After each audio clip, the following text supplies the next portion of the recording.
Welcome to LOA Today. Walt and Mark Evans here on this Thursday, October the 1st, 2018. It's 4 p.m. New York time, and this is your second daily dose of happy for the day. And it's not quite as happy as we like to have it because, for whatever reason, Facebook just was not being nice to us today. We kept trying to live stream there, and it kept saying it's connecting, and it didn't connect. So Facebook had its way the way it wanted to go. Maybe it's because you think it's... Maybe it's because you still think it's October. Maybe. Did I say October? I misunderstood you. I think you said October 1st. I'm not sure. So maybe that's what your Facebook problem is. You're a month behind. That's what it is. That it's got. If I said October, that's got to be it. My calendar's screwed up. So, okay. Well, I apologize for that. So it's November 1st. Oh, no. I can't wait to go back and listen because I'm pretty sure you said it, but I'm not positive. You're probably right. I was positive. It would be par for the course today, actually, for the way things are going. But that's okay. You know, we have to go with the flow, deal with the bumps and bruises along the way. And, you know, just today, we're just not going to Facebook. That's all there is to it. So how you doing? Great. November 1st is a great day because that's when all the Halloween candy's half price. Yes, it is. Actually, we've got a few here we could sell to you if you're interested. A few left over in the basket, you know. That's the only time I can really afford Reese's cups. Well, you'll never guess what we were giving out last night. We actually have a bunch of Reese's cups left over, so yeah, they're all ready for you. I'll just ship them down to you, okay? Okay. All right. That sounds all right. good. It's better you eat them than us eat them. We don't want to eat them, so it's either that or else throw them in the trash, one or the other. But don't do that. Oh, yeah, I know it's sacrilege. I get it. Actually, we were talking about wondering what to talk about, and I might have something because you're talking about eating. Yeah. Something my wife and I have just started. Well, we just started back in the summer. Is intermittent fasting. Have you ever heard of that? I have heard of it. I haven't tried it, but tell us what it's about. It is amazing. It's the easiest thing I've ever done. It's just that simple. It's just we try to fast every day. I shoot for 20 hours. Today I went 19 and a half. And when you open your window, you eat. And actually, we don't combine it with keto or anything like that. We just eat whatever we want. I mean, pizza, good, healthy food, fast food. And it's just amazing. It makes you feel better. And since mid-July, I've dropped 65 pounds. No kidding. Wow. And yeah. And it's intermittent fasting because joints are feeling better. Whoa. Very good. So it's intermittent because you do it like periodically? Is that the idea? I mean, what's the schedule? No, you can do whatever you want, but we do it every day. When we close our window, somewhere around 7:30 or 8 o'clock at night, I'll go until about 4 o'clock the next day or wherever my 20 hours, because I shoot for 20. And when you're fasting, you have to totally do it. You can drink water, or I like a lot of club soda just because it has the carbonation, black coffee, unsweetened tea. Because the moment you put any flavor in it, they say, what if I put this, or what if I do this? The slightest bit of flavor, it changes your body. It starts attacking that instead of the fat cells. Huh. So it's like you can't get a little bit pregnant. You got to either fast or you don't fast. Okay. And as a comic, being on the road all the time, there were times I went 15, 20 hours a day riding along, never being able to eat anyway. So it wasn't a tough adjustment for me, but literally it takes a day or two to get used to, and you feel better, and the weight's just flying off. And how often do you do this? Daily. Every day. So every day. This is a daily regimen then. This isn't intermittent. This is like every time. Well, the fat, yeah, I guess so. I'm not sure why you call it. Well, the intermittent fasting because you eat once a day. Well, okay. I open up about a 4 or 5 hour window where I can eat, and I tell you, you get excited about getting ready to eat. The woman who wrote the book calls it delay, don't deny. What that kind of means is eat what you want, but when you're looking at the clock, just wait a couple more hours. So just delay it a little bit. Get to that 18th, 19th, 20th hour, and your stomach is shrinking, so you can't eat as much. But in my case, we get kind of excited because you start thinking about what you're going to eat before you just reached over and grabbed something to eat. Mm-hmm. So we plan it out a little bit more, and when it's time to close the window, it's not because it's time; it's you're full. You can't eat anymore. Okay. And it's just your body adjusts very quickly. It's very healing. There's some great books on it, and some very supportive Facebook pages. Wow. And it's just been the easiest thing. Anybody that wants to have any questions, you can. This is an audience that doesn't necessarily always hear me. My website, southernnotstupid.com. Mm-hmm. You can email me through that, and I'd be happy to answer any questions. All right, that sounds good. That sounds good. I can tell immediately it's not a diet that my wife will buy into, because if her blood sugar drops even a little bit, she's in bed. So I can just tell you she's not going to buy into this. But anybody else who doesn't feel like they're actually dependent upon their next meal, that would be a good one. That's a good way to do it, because it does not take long to get used to. And if anybody knew me, they'd be shocked by what I'm saying this, but it really is easy. I know I sound like a infomercial testimonial that you never can believe, but it is the easiest thing I've ever done. And like I said, 65 pounds and still moving. Yeah, very good. That's a lot of weight loss. That's very good. And yeah. that's generally considered to be rather fast. I mean, this is like what, 3-4 months that you've been doing this? 5 months? So 65 pounds in 4 or 5 months. That's a lot. People might say it's unhealthy, but the way it happens. Another thing too, like people who have the gastro bypass, they've got a lot of loose skin that they can't do anything with. But this one, I wish I knew the medical terms, but you draw up as you go. Oh, okay. So it tightens up. Okay. And one person said they read a report where one doctor said you have a high cholesterol by doing this. And the other doctor reports say what happens is, once all the fat dumps into your bloodstream, your cholesterol goes up.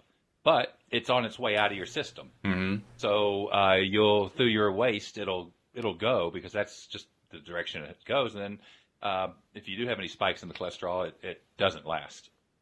Very good. That's really, really good. Yeah. And by the way, this is completely unrelated to the diet, but since yesterday was Halloween, it seems kind of appropriate, because we're still, even though we can't do the live streaming for whatever reason, because Facebook doesn't like me today, we're still looking at each other on video. We can still see each other. And I saw you had a black cat crossing your screen there, which is very Halloween-ish. Oh. Well, that's actually shadowing. That's a calico. She's a brown, and white. Brown, white. Oh, okay. She's staring at me from the shelf up here. Yeah. That's Crackle. Well, she's not the only one, because I actually have one right here in my lap who's also a black cat. So it's Black Cat Day here. Oh, we've got a black cat, but he's just hiding somewhere right now. He's hiding. Oh, okay. We'll probably mosey in. Yeah. No, this is Harmony, and Harmony is harmonically purring to the microphone. So if you hear a purr every once in a while, you'll know what it's all about. But our black cat's just a big old fat black cat named Bruiser. Bruiser.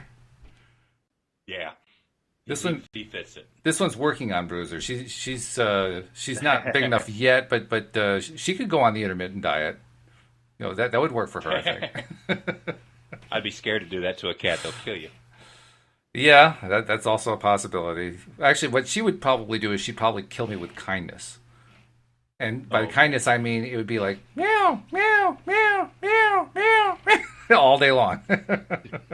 And she'll guilt you into it. Very much so. She's really, really good at that. So that's why she's a little bit chunkier than she should be, because I give in. What can I say?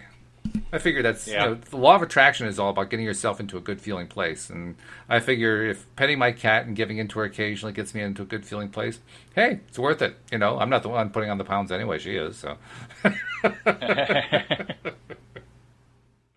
pets are very. I feel sorry for anybody that never grew up with a dog or a cat. Oh yeah, they're better people. I think they've actually done studies to prove that. I wish I could quote them, but you're just a better person if you grew up with a pet. Better person, longer lived. That study's been repeated a lot of times. Yeah, right. But that one's been proven over and over again that people with pets live longer and happier lives. Especially with a cat or a dog, where either animal is a very affectionate one, because that means you're getting love anytime you really need some love. Your spouse don't get that from people. Yeah, not usually, no. And they'll also give you love regardless of what happened 10 minutes ago, which is really interesting. Right. 10 minutes ago, you could have stepped on the cat's tail, but 10 minutes later, you can pet her. She'll be purring away. It's okay. They're very forgiving animals. It makes me feel worse. Yeah, right. Well, that's where they learn, right? That's where they learn how to play the guilt game, right? Yeah, they know all the tricks, but that's okay. We love them anyway. So let's see. Law of attraction. What can we talk about? Well, actually, we should probably just go back to some basics. Like I was suggesting to you earlier before the podcast, law of attraction is about life because Right. literally it applies in every aspect of life. So really, we can just pick anything that goes on in our lives, and there is a law of attraction attached to it, including cats. I can actually tell you a law of attraction story with the cats because we did not go out of Oh, our way to adopt these cats. They found us.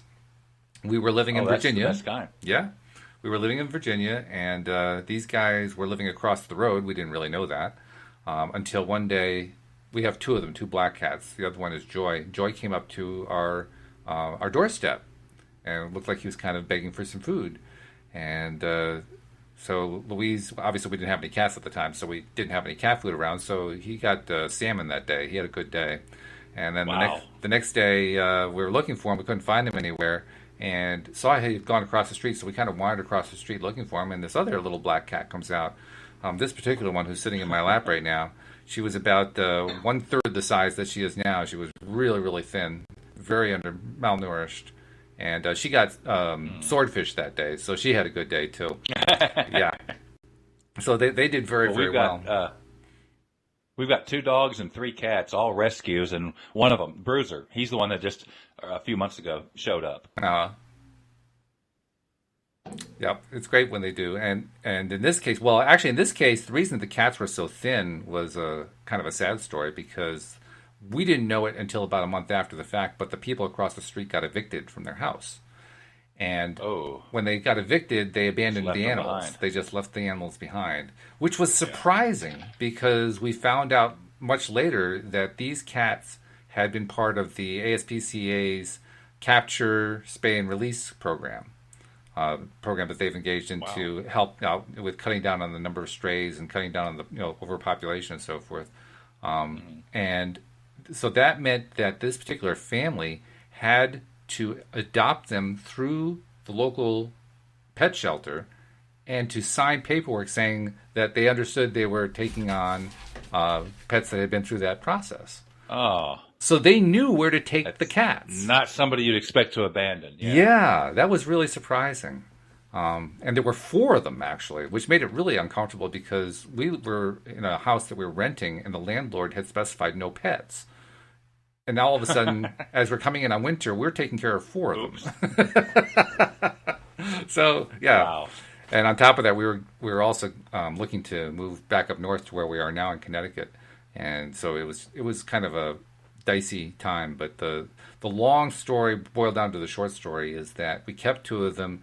The other two we had to take to the shelter because even where we were moving up here, we had a limitation on pets, and we were a little bit worried about it because it was not a no-kill shelter. But with a little persistence and a Oh, little assistance with the online stuff you can do, we actually helped find homes for the other two. So the other two are now oh, permanently that's good. adopted. So it was a very happy ending to what could have been a tragic story, but it actually Yeah. worked out very well. So when I say law of attraction, I didn't tie that piece in, but Louise and I had been talking for a couple of years about, we should get a couple of cats, her cats, right? That way, You put it out there. yeah, we put it out there, and within about a year, that's when Joy showed up on our doorstep. So, law of attraction in a big way there.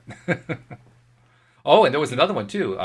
The people who moved into the house where the other family got booted out, they moved in. They had, I think, four dogs, which is why they didn't want to keep the cats. That's why we ended up taking the cats. Oh, And one day, as we were going, Louise and I were heading up to Connecticut to find housing and work and so forth.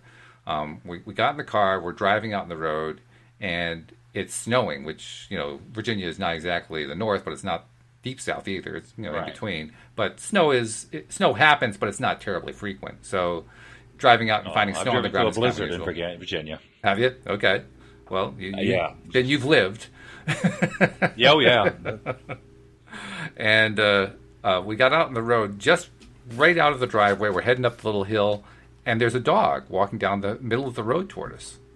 And Oh, he looked like he was kind of lost. He looked kind of scraggly. He looked kind of old. And we figured out pretty quickly he couldn't see.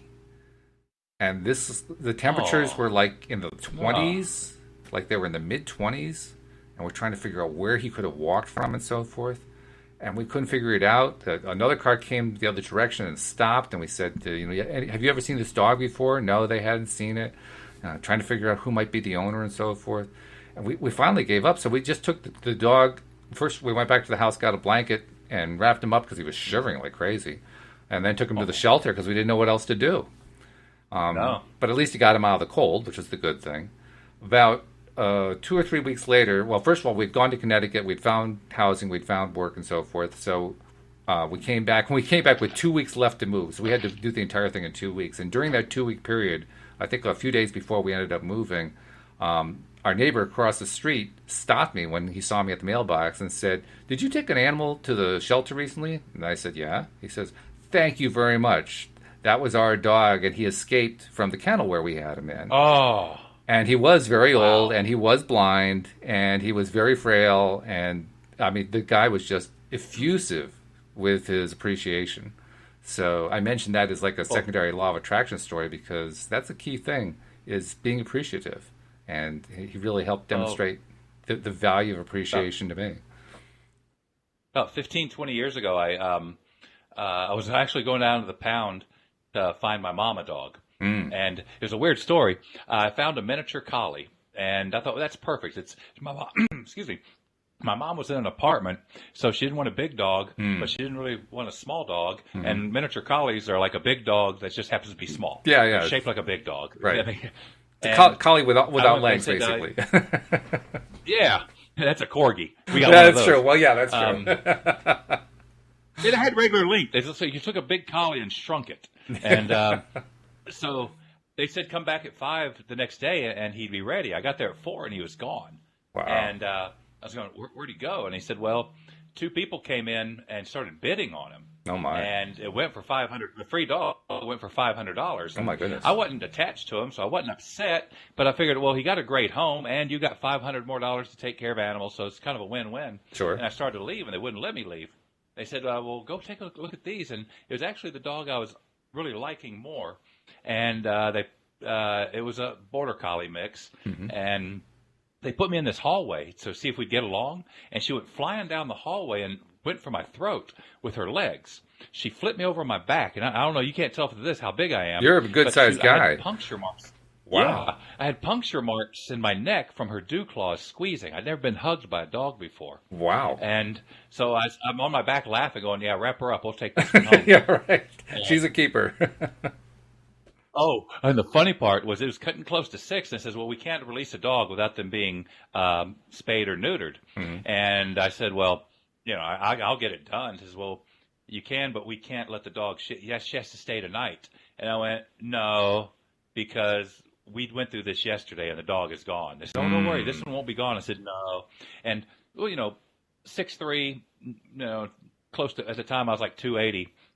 You can just smile at people and still intimidate them. Yeah, it's hard to argue with an offensive lineman. I mean, that's just the philosophy, really. Yeah. And, well, I looked at him and just smiled and said, look, I want to comply. I'll come back. I'll do everything. But this dog is not going to sleep here tonight. And I'm looking around, and I don't think you got anybody here big enough to stop me. And I smiled. Oh, that's great. Then they said, I just need a proof of address. They're really they're lowering their standards as they go.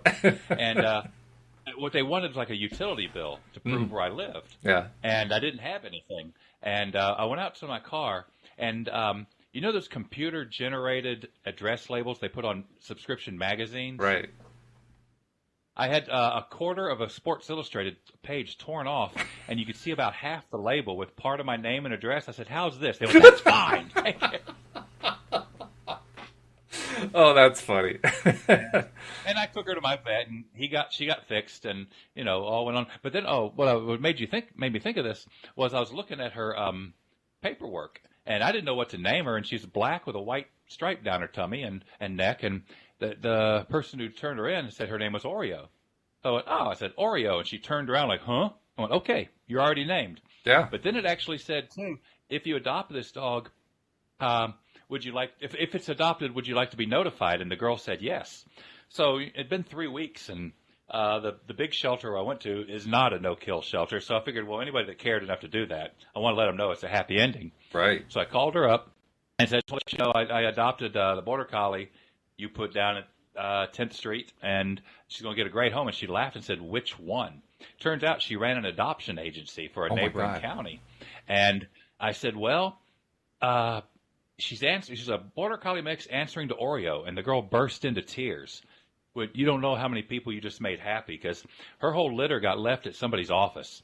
And so they're adopting them out. And every time she was picked, but then put down and they took another one. She was always somebody's first pick, but they always left with the second pick. And then she got about 8, 9 months old, and she figured their best chance was to take it down to the big one in the middle of Atlanta. And they just were scared. But they knew they couldn't keep her up there anymore. So turned out, but we used to breed labs. And whenever we wanted a dog, we just made one. And this is the first time I ever had a rescue, and by far best dog I ever had. Really? Yeah. Well, I think there's I don't know what it is exactly, but I think a rescue knows that it's a rescue, and just the fact that it experienced this huge rough time. Yeah. If you have this big increase in the quality of your life, I don't care who you are, I don't care what kind of animal you are, you're going to notice that. You're going from a jail to a living room with a fire and food and water and people petting you and playing with you. Absolutely. Yeah. Definitely a big improvement there. And the nice thing is, when you get a pet like that who is appreciative, they don't stop being appreciative. They're always appreciative. You know? Dogs are that way anyway. Well, that's true. Yeah. Yeah. But, there are a lot of people who have actually talked about how a dog is... What was it? There was a movie, I think. Wasn't there? Oh, yeah. Secret Life of Pets, something like that.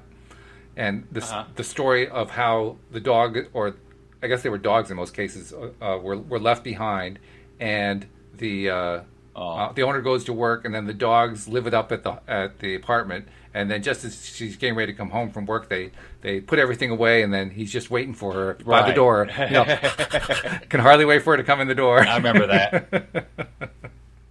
Yeah, they have to hide their party. That's right. Yep. They had some very clever ideas on how a pet would party, too. I like that. Well, this one comic, years ago, he had this great line about the difference between dogs and cats. You can leave your house with your dog and cat alone with 7 days worth of food. When you come back in 7 days, the cat's going to see half the food still be there, and the cat will look up and go, "Were you gone?" Or the dog is nothing but skin and bones. Going, "Where have you been? I haven't eaten in 6.5 days." That's right, yes. Exactly. Actually, my wife had a situation like that. You said your cat's name is Shadow? No, she looked like a Shadow. It was Crackle. Crackle. Bruiser, okay. And we have a Lucy. Oh, okay. Yeah, because Louise's cat was actually named Shadow. She was also a black cat. Okay. Or he was actually a black cat, I should say. And she had him for 16 years, I guess. Don't you know all cats are female and all dogs are male? Is that right? Well, it just seems like it. It's actually true. It just seems like every dog's a male and every cat's a female. It's not at this house, but that's my mindset. It was our mindset because Joy is a male, but when we got him, we thought he was a female, so we followed the same rule. We assumed he must be a female. And the best part is when we actually took him to the shelter to get him fixed, and the shelter said, "Well, they're already fixed, and Joy's a male." We said, "What?" Bit of a surprise there. Yep. Oops. He's also... You come up with good names, like animal names. My wife uses people names. Oh. Her whole family that uses people names on their dogs and cats. And that just always seemed weird to me. I mean, nothing wrong with it, but it just seemed weird. Well, it's weird if you have to call the animal, right? Yeah. I mean, because like if there's a TV show from Britain that we used to like watching called As Time Goes By, and they found a stray dog in one of the episodes, and they were all coming up with names, and one of the names they came up with, Gerald. Gerald was the name, and well, the protagonist said, "I'm sorry, but I'm not walking around Holland Park calling Gerald." Yeah. Doesn't quite work so well. It's got to be a dog, a pet name, an animal name. Yeah, I think so. And, well, actually, with our cat, Joy, who is a male cat, he's actually aptly named. We named him Joy while we thought that he was female, but he's one of the most joyful cats I've ever seen. I mean, we call him the neighborhood ambassador. He goes up and introduces himself to all the neighbors, anybody who moves in. You know, he's just like the friendliest cat in the world. It's just he's really something. And he's also a bit of a I also call him destructo cat, particularly in the winter, because he'll climb up on the coffee table or whatever to get attention. And so I'll be petting him. And as I'm petting him, he'll sprawl about, and all the stuff will go flying off the coffee table. So he's both he's joyful, but he's also just destructive at the same time. I had a cat that they make cartoons about this, and it's true. If she'd get up on the table, if there's anything there, a pen or whatever, she'd just reach over, swat it onto the floor, and then just look at you. You put it back and go, oh, it is a game. And she just keep doing that. Mm-hmm. Kind of like I'm the dog chasing the tennis ball. And we had cats growing up, too. And one of those cats had the best Thanksgiving story ever.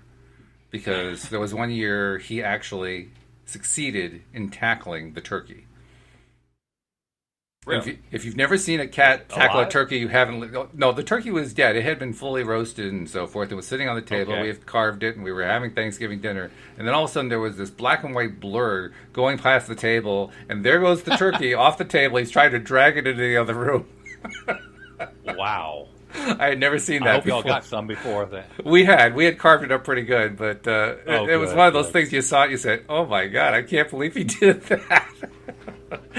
And he also had this really... Get mad at him. Yeah, well, especially because he had one of these really dumb faces. You know how some pets, the eyes are really close together, and he gives you a sort of a stupid look. Well, that's what he would do whenever he would get in trouble. Like, it wasn't me. You know, I didn't do that. And you couldn't get mad at him. He also had another characteristic with food. He would be one of the few cats I knew who would eat spaghetti. Have you ever seen a cat eat spaghetti? I saw one that jumped in the trash and steal the corn on the cob. That's pretty good. Garbage. That's pretty good. Spaghetti. He ate spaghetti with sauce, and not only naturally, of course, stupid cat. He wasn't stupid. He looked stupid, but he wasn't stupid at all. And he actually would not just eat the spaghetti with sauce, but he would slurp it. So he'd get a bit of the spaghetti into his mouth with the sauce on it and slurp it into his mouth. Suck it in. And he had white fur around his mouth, so you get the spaghetti sauce all around on the fur around his mouth, and then he'd give you the stupid look like, I didn't do that. Well, I had a dog that I would get the string licorice, and I'd put a ton of it in my mouth and stick about 2 inches out, and she'd bite it and pull back, and then like reeling in a fish, she'd eat her way back up to my mouth, and pull back and eat her way up to my mouth. And it was just from my face looking at her doing it, it's the funniest looking thing I ever saw, and she loved it because she got licorice. Absolutely, yeah. I had this one lab we had, Baron. I always refer to him as Baron, perhaps the greatest dog that ever lived. One of my sisters was experimenting making homemade from scratch oatmeal raisin cookies. So she was making batch after batch because they weren't perfect, and she's trying to perfect it, and so the entire house just smelled like, I have no sense of smell, and I could smell the oatmeal cookies. So you can imagine what it does to a dog like a lab. Oh God! And my mom she's sitting there. She fell asleep with one in her hand, and just sitting there right at face level. And so finally, he wakes her up accidentally by just taking it out of her hand, and she perks up and looks at him, and he realizes like, oh my God, what have I done? And he won't chew it. He's holding this hot, fresh oatmeal cookie in his mouth, and drool was just pouring out of both sides of his mouth, and he had the scaredest look on his face. And it's like, it's okay, just eat it. It's yours. Oh, that's funny. They are great. They're wonderful things, animals.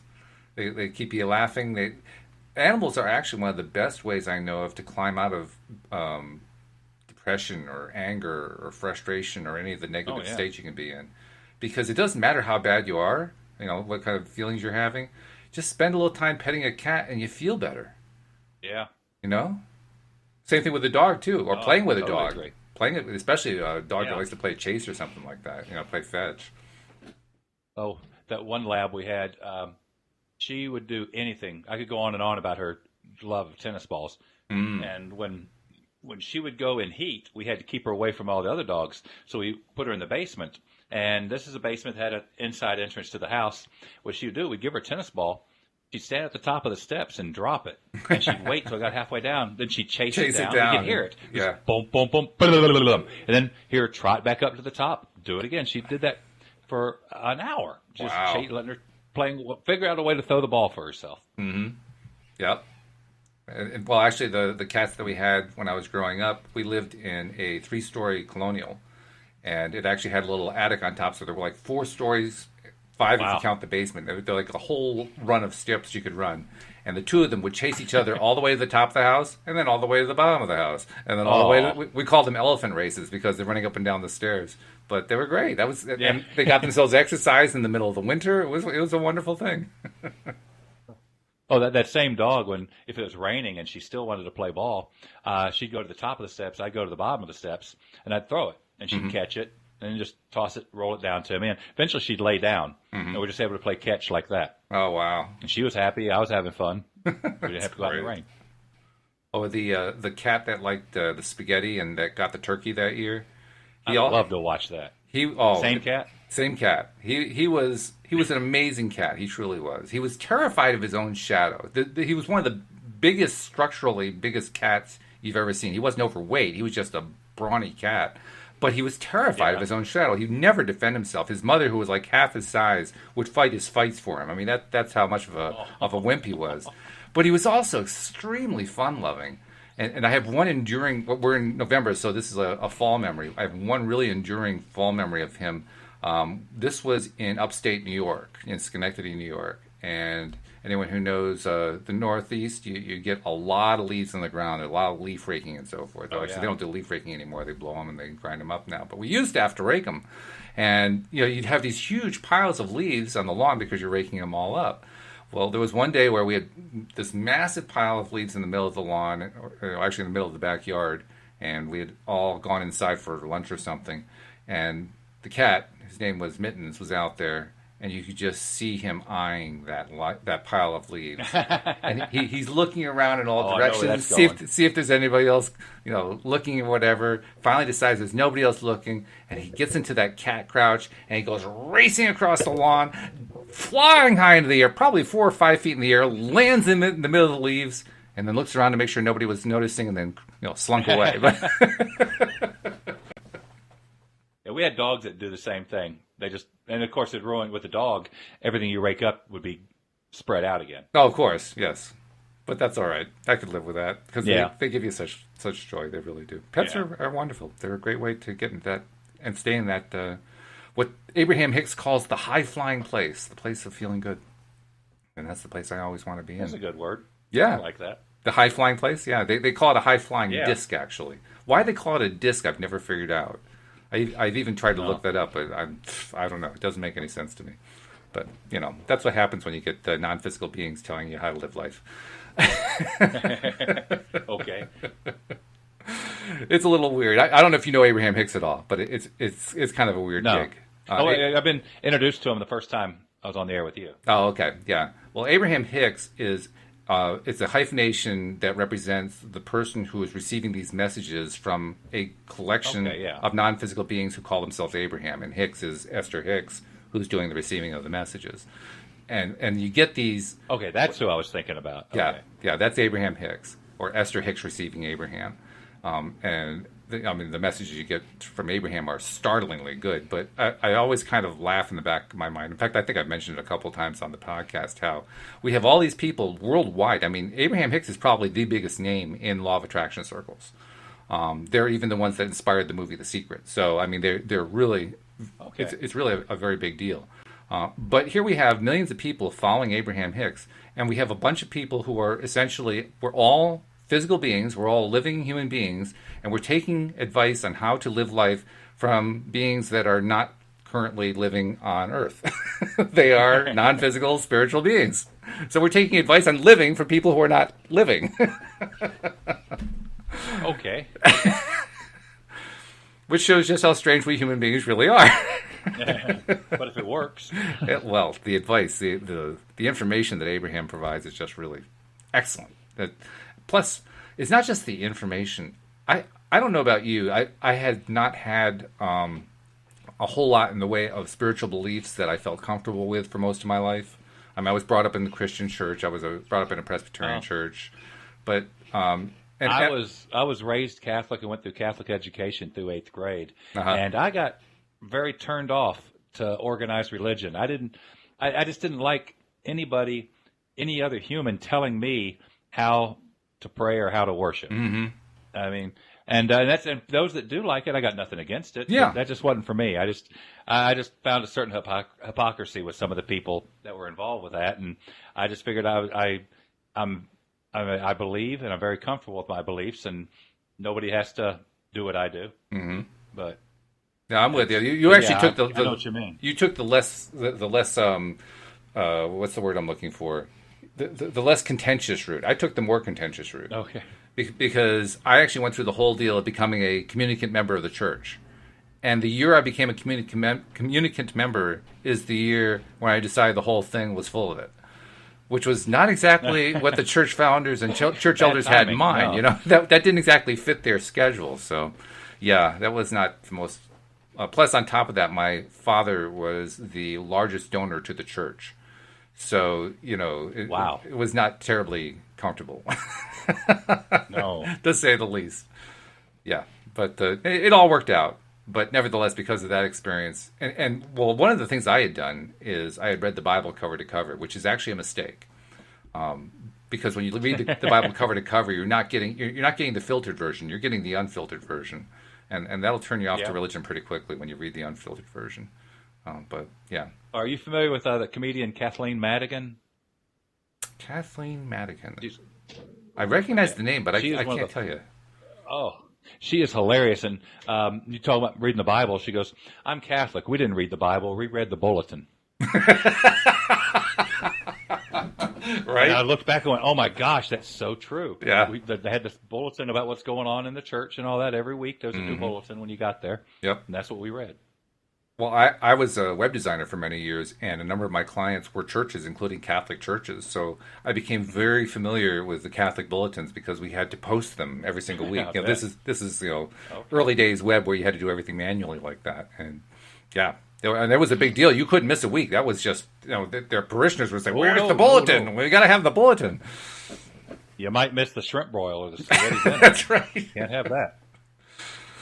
Yeah, and they always had the same thing. It was a fish fry every week, right? Is that like a Catholic church rule to always have a fish fry? Well, they'll eat fish on Friday or don't eat meat on Friday. Right. And I think they've pretty much relaxed that over the decades. And George Carlin put it best because they promoted all the people in hell who ate meat on Friday when they relaxed that rule. Yeah, that's true. There must have been quite an influx there. Yeah. Sort of riot in hell. It's kind of like somebody. I'm sorry. It just makes me think of these things. That's right. Why they don't ever show hockey games in prison? Because a guy gets in a fight and gets 2 minutes for what this guy's serving 3 years for. Yes, that's true. Yeah, that would be. Well, so I guess they can't let prisoners see that. See, I have to say, I don't understand why it is more people don't become hockey players and football players for that very reason. Because it's a place where you can legally do harm to other human beings. Well, I can't skate. Yeah, see, you grew up in the North. Everybody can skate. I skated a few times, and it was funny for the people around me. I'm sure. Well, now, I think there's one ice skating rink in Atlanta, maybe two. And with so many transplants from the North here, I'm surprised there's not more. Mm-hmm. Well, also, I mean, I perhaps you can explain this to me. You're a Southern guy. Why is it that there's so many Southern cities with ice hockey teams? Well, that's a sore subject. We've lost both of our teams. Oh, really? Canada took them. Oh, no kidding. The Atlanta Flames from the 70s and 80s, and then the Atlanta Thrashers went to Winnipeg, I think. Okay, yeah. And, so I guess there are fewer than we have a minor league team. We do have a minor league team down the street. Mm-hmm. That's a lot of fun to go watch. And minor league hockey teams have some of the best names, too. Mm-hmm. The Orlando Solar Bears. The Louisiana Ice Gators. Ice Gators. And okay. Macon, Georgia had the most famous one. They were called the Macon Whoopie. Hand to God, that was it. How did they get away with that one? How do you get away with naming your league. team that? I mean, that's just crazy. Minor league sports just get away with anything. The Macon Whoopee. Okay, that's a keeper. I like that. Yeah. Oh my goodness, that is funny. Well, actually, not so much Georgia, but North Carolina is not held in high esteem here in Connecticut because we used to have the Hartford Whalers until they got moved to Carolina. So we understand the same kind of thing. Yeah. And out in Vegas, the Golden Knights, they made it their first year. They made it to the Stanley Cup. Mm. And out there, we were out there a couple weeks ago, and it was on opening night for this season. And that town is going nuts over that team. Really? It's fun to watch. Yeah. That's their only professional sports team, isn't it? They have college teams. Yeah, but they'll have the Oakland Raiders are moving there. They're supposed to move next year, but the stadium. Oh, really? That's what I heard they were moving, but I didn't know where they were going. So they're going to Vegas, 2020. And NFL is really happy because I don't know if you ever watched an Oakland home game.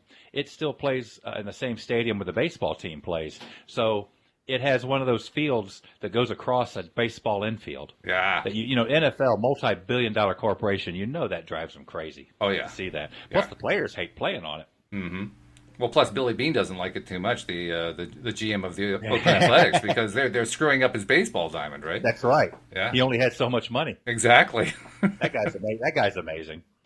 Did you ever see the movie about him? What do they call Moneyball. it? Moneyball. I've watched it several times. Yeah, that's a good movie. Yeah. He, what's a lot of old time baseball job. people hate what he did, but when you got a market with a $30 million payroll and you're playing teams that have a $120 million payroll, you got to do something. Well, they can't hate him too much because they all adopted what he's doing.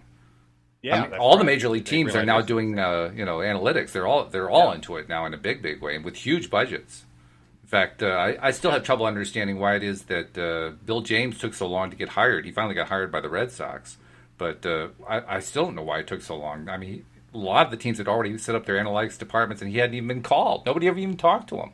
I never understood that. How could that be? But well, I guess inventing it isn't good enough.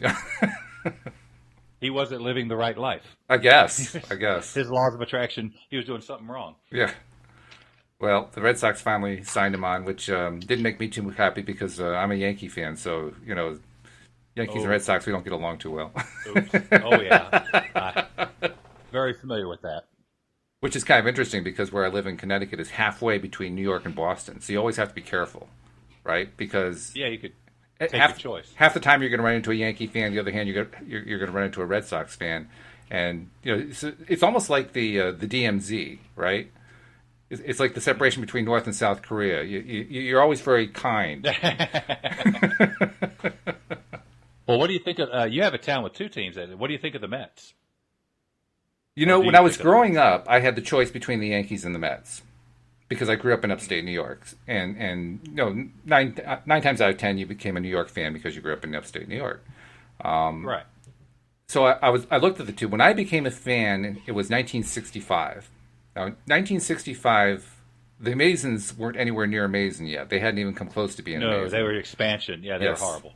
And the Yankees, it was 1965, or actually 66, was the last year that they finished in 10th place. So they weren't exactly at their zenith either. So you're picking between two really bad teams, which is kind of weird because the year before the Yankees had made it to the World Series. But that particular 65, Mickey Mantle was injured. All their other players, they'd been either traded away. Roger Maris was gone. All this stuff had happened. Whitey Ford had retired. Yogi Berra had been kicked out. I mean, just like this huge outflux, so to speak. So there was really not a whole lot to root for either way. But I, in 1965, was 8 years old. And I knew nothing about all that history. I knew nothing about all that stuff.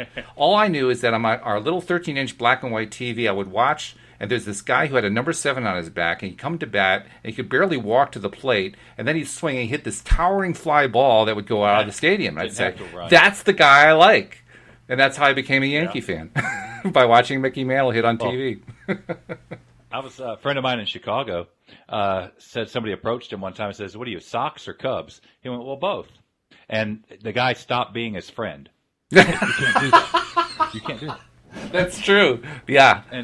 if we had in Atlanta, there was actually talk of bringing an American League team here because when Turner Field, the old Olympic Stadium, Right. when we moved into a new stadium on the other side of town, it turned out one of the colleges bought the stadium, but there was one of the talks was bringing an American League team in. Really? I'd love to have two teams to root. Now, if it came down to it and they played in the World Series, I'd root for the Braves always. Mm-hmm. But I would love to have two teams. I think there's a lot to I've be been a said Braves for fan it. since before it was cool to be. I was there the night and saw Hank Aaron hit 715. Oh, were you? No kidding. Yeah. Wow, that must have been great. That was an exciting time. And what a lot of people don't know is when they could see he was going to make a bid for the record, they lowered the fences from 10 feet to 6 feet and brought the fences in 10 feet. They did bring him in. I knew they'd lowered them. I didn't know they brought him in. Yeah, they made it all within major league minimums, right? But they brought it like that. And what a lot of people, I get on a tangent on this. Back when Babe Ruth played, there were no ground rule doubles. If it bounced over or rolled under the fence, it was a home run. That's true. And not that in the 70s and 60s and 70s when Hank played, that the bullpen became a specialty like it is now. But back in the day of Babe Ruth, a pitcher was expected to go 9 innings. That's right. The guys in the bullpen were the has-beens. They couldn't pitch anymore. So I really wonder how many of his home runs came like after the 7th, when you either had a has-been bullpen guy or the pitcher was tired. Oh, yeah. Well, that was true for all the Yankee teams. They were very well known for being late-inning teams. And you're right. It's because the pitchers were wearing down by that point. Yeah. Yeah. Oh, and back then, too, just to take a shot at a Yankee fan here, that's okay. We're used to it. We go into any city in the world, and half the fans are going to be on our side anyway, so we're okay with that. Well, back in the early days, they would buy up all the good players and stick them in the minors. When you didn't have to, you can jump from team to team. Oh, yeah. But they could make more money playing in a Yankee minor league team than they could playing for the Cardinals. That's true. So you guys bought a lot of those championships. And then later on, they all did. and then later on, we actually had a major league team that was our minor league team, Kansas City, and the Kansas City fans used to hate the fact that all their players would end up on the Yankees, and it just drove them nuts. And I don't blame them. If I were a Kansas City fan, I'd probably feel the same way. Yeah. But, Well, back in the stretch before the Braves got good in that big long run, whenever we had a player leave, what the saying was, "Oh yeah, that's when we trade a player and he'd turn pro." Yep. That happened to us over and over and over. Yeah. Oh well, I think every major league team fan could come up with some story like that about how they got screwed. Yeah. Probably how they got screwed by the Yankees or maybe the Red Sox. But yeah. I've seen some great you must love it, documentaries of '86, the Bill Buckner World Series. I felt so bad for Bill Buckner. I mean, that was like that was a setup if you ever had one. The poor guy could barely stand, and here he is being hung with a tag of being the GOAT of the World Series because he couldn't bend down in order to pick up the ground ball. I feel bad for Buckner. I really do. Red Sox fans would probably try to shove it down my throat, but yeah. Oh, I saw these documentaries where the streets were full of people just wandering after that. Yeah. It's like, this is the worst day of our lives. It's a ball game, man. Oh, yeah. It stunk, but oh well. No. That's not the Boston mindset. You have to understand the Boston mindset. No. I have a sister who lives in Plymouth, so. Okay, well, that's close enough. Yeah. I get it. That's kind of like the Dallas mindset, which actually I'm not sure if it still exists, but it used to exist because the Dallas Cowboys used to be America's team. Oh, they had more of a not just a stuck up because your team is good. They seemed entitled. Yes, that's what I hated about them. Yeah, and they did have good teams. I mean, let's be perfectly honest. They had some great quarterbacks. Roger Staubach, for goodness sake, fabulous. So it's not like it was handed to them, right? No. But, so sports is a lot of fun. Let's see. We've got a few minutes left. Oh, I haven't done the promos yet. I should probably get the promos in. Normally, obviously, we usually talk about law of attraction and stuff. Today, we just kind of decided to wing it a little bit and talk about life because law of attraction applies to everything in life. But most of the shows have much more of a law of attraction theme to them, and we get some really top quality talent. I've got I don't know if I ever told you, I've got 5 different life coaches co-hosting with me. Really? Yeah. Yeah, I mean, I've got some pretty good talented people, and I've had a couple others who have moved on to other stuff who worked with me before. So yeah, it's pretty highbrow in that sense. So when you become a subscriber, you're getting a lot of really high quality talent coming on to talk about the topic and the various gurus and so forth, the books. We do a lot of book reviews and so forth. So all that's a long way of saying. All I bring to the table. What's that? What do you bring? All I bring to the table is the talent. I tell drunk jokes to drunk people at night. So this is a nice, clean step up. I'm glad that we could contribute to your edification. That's a good thing. Yeah, I appreciate it. It goes a long way, believe me. But anyway, we do urge you to become a subscriber, and we're trying to make it easier. We've gotten some feedback, Mark, believe it or not, that the steps we had set up were kind of difficult for people to follow. In fact, I think it was Carlos Balasquide, who came on as a co-host for the first time a few weeks ago. Really nice young guy from California. Had told me that his parents had tried to subscribe and they couldn't figure it out. It was too complex. So we've tried to simplify it. We are now putting a link into each of the descriptions for all the different shows, and that link takes you to a page where you have two buttons. You have one button for iPhones and one button for Androids. And so it's about as simple as we can make it. We can't make it one button because iPhones and Androids are separate, but that's about as simple as we can make it. Well, technically it's one button. Technically it's one button. Yeah. So. I mean, I suppose I could set it up so that it detects whether you're using an iPhone or an Android and then just show that one button. I suppose I could probably do that. Maybe people would like that. I don't know. So it's simple is good. Simple is good. It's going to make a big difference. Yep. So anyway, take advantage of what we've done, making it as simple as possible. Please click the button and become a subscriber and get all the episodes coming to your phone. And also, don't forget to keep, for those of you who have been doing it, keep doing it. And for those who haven't been doing it, start doing it. Put it out there that you're listening to loatoday.net on social media, because we're finding more and more people coming that way. Share. It makes a big difference. In fact, this morning, Joel Elston is one of those life coaches I was telling you about, Mark. And this morning, he and I responded to an email we received from a listener named Dan, who had a really great email he shared with us. And we were basically, giving him Joel was giving him some tips on how to, improve his situation and so forth. And that's the kind of thing that you get. You get people who are loyal listeners, who are loving what's happening, and then when they contact us, we have a field day. We have like a little party every time we get a contact from somebody, and we turn it into we'll do an episode about somebody if we like the letter, and that's what we did this morning. So yeah, we want to encourage people to contact us and share their stuff, because we'll share it right back with you. And he even sent back an email today, by the way. Dan, if you're listening again, thanks for that email. He was very appreciative, and Dan, you're welcome. We're so glad to hear from you. Just as we are glad whenever we hear from any of our loyal listeners. Have I told you, Mark, that we have binge listeners? That makes sense. We do. That makes total sense. Oh, see, to me, I don't know. I say that to you guys, and you guys are all like nonplussed about it. To me, that's a big deal. Maybe because I started this and there were no listeners when I first started. That's how Lori and I watch our favorite shows. Really? Okay. We'll binge watch them on Netflix or on whatever subscriber we have, and yeah. I just think that's... Sometimes it's a lot of fun doing something like that. You don't have to wait. To me, it's fun to have made the episodes, and people are listening to all these episodes that I helped to make, and they're binge listening. I'm like, wow. I mean, I never thought I would have that. Feather in your cap. I love that. Someone listen to you for an hour and still want to listen to you? Yeah, really. In my world, that's huge. That's gigantic in the world of comedy. Absolutely. Yeah. Yeah. Because, I mean, you don't usually get an hour. That's not normal. We talked about that last time. That's 45 to an hour. That's usually what I do. You do get 45 to an hour? Oh, well, that's good. So you can actually get to know the audience a little bit. Yeah. Is that part? Hopefully they get to know me. That's part of your thing, though. I mean, you're an involvement guy. You want to involve the audience in what you're doing, right? Yeah. You got to connect. Yeah. I mean, do you have any special... Actually, I guess I'm already an expert because I know how to get people to binge listen, but do you have any tips on how to get people to connect to you more?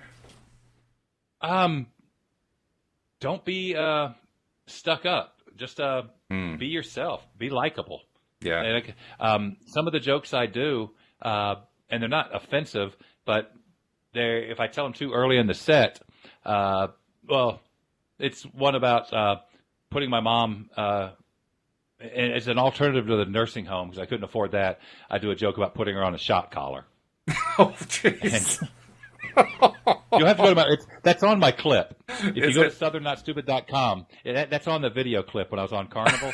And if I tell that joke too soon, it's terrible. But once you establish likability, you can get away with murder. Yeah, I'm sure that's So the true. older people think it's funny if I took it deeper into the set, but if I open with it, then I'm doomed. I always thought I never really wanted to do stand up at all. I mean, I like, just telling funny stuff with friends and so forth, but I never wanted to be a comic like you guys are.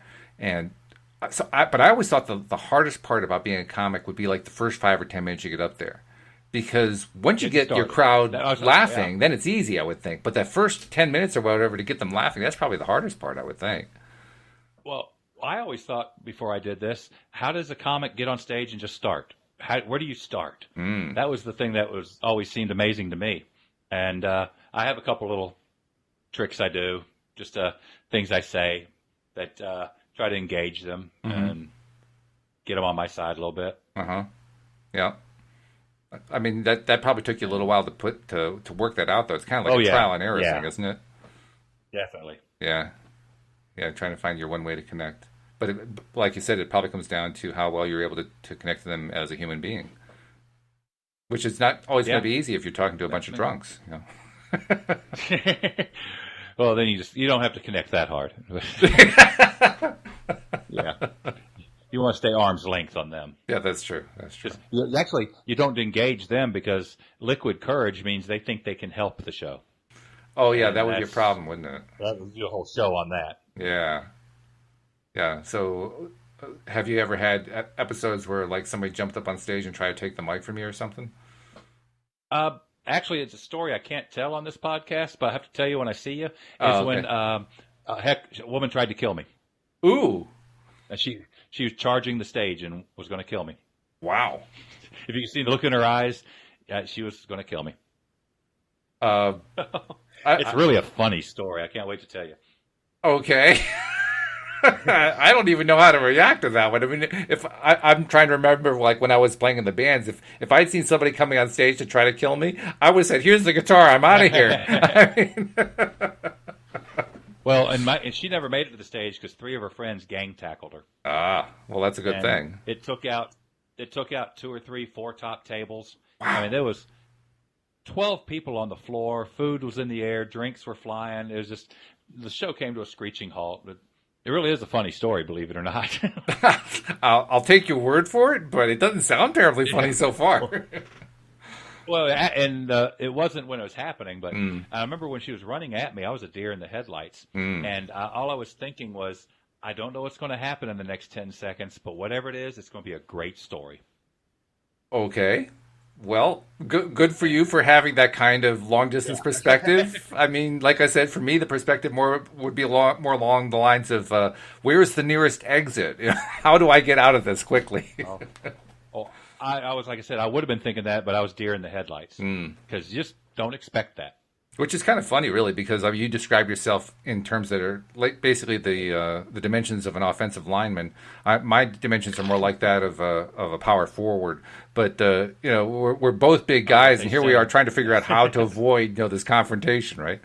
Figure that one out. Liquid courage. Liquid courage. Yeah. It's when you work at a place where they have that fine line, they don't show a profit unless they sell a lot of alcohol. So then you get that fine line of they sold too much, right, and overserved. Yeah. But if they don't sell it by enough, they're not making money. So it's a very interesting dynamic in a place like that. Do you get many opportunities to play at a place that doesn't serve alcohol? Several. Corporate ones. I've performed at some churches. A show I did last March. It's called it's Mormon produced. Oh, wow. Out in Provo. It's called Dry Bar Comedy because the bar is dry. They don't even serve Coke because that's caffeine, and Mormons don't have any type of stimulant. Right. And you go in kind of thinking, okay, this might be tough, but this is what the audience wants. And so it's not like you're taking a regular audience and going, by the way, you can't drink tonight. Yeah, that wouldn't work too well. Yeah.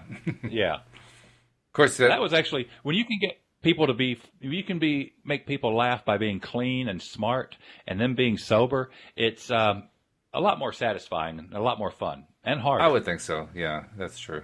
That makes sense. Well, good stuff. Well, we actually blew through another hour, but it's been a good hour. Yeah, I've enjoyed it a we lot. rambled our way with We rambled through it, but it's been a lot of fun. So, and you were a stand-in today because Dark Dry Drew couldn't do the gig. Yeah. So thanks I'm for doing it. glad I appreciate was it. available. Yeah, I'm glad you were Nice to available see you too. early. Yeah, right. And we'll see you again on Sunday, right? I will be here. All right, and I'll be here as well. We hope that you'll join us as Have well a great next time. weekend. Yeah, you do the same. We'll see you next time here on LOA Today. Goodbye, everybody.